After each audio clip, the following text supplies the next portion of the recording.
Praise the lord. Good morning. మీ అందరూ బాగున్నారా? మీ అందరి క్షేమం కొరకు ప్రతిదినం ప్రార్థిస్తుంటున్నాను. మనం సామెతల గ్రంథం 16వ అధ్యాయం 24వ వచనం చూసినట్టయితే, మృదువైనటువంటి మాటలు ఎముకలకు ఆరోగ్యదాయకము అని వాక్యం ఉంటుంది. అవును, మాటలు కూడా శరీరానికి ఆరోగ్యమునిస్తాయి అనేది వాక్యం చెప్తున్నటువంటి సత్యము.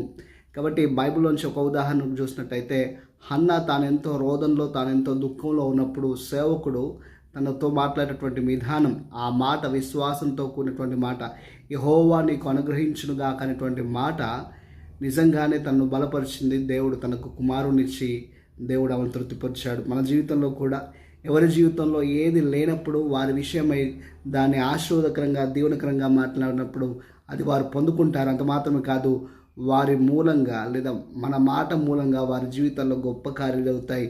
మన మాట ఆ విధంగా మృదువుగా ఉండడం అనేది ఇతరులకు దీవెనకరంగా ఉంటుంది. ఆమేన్.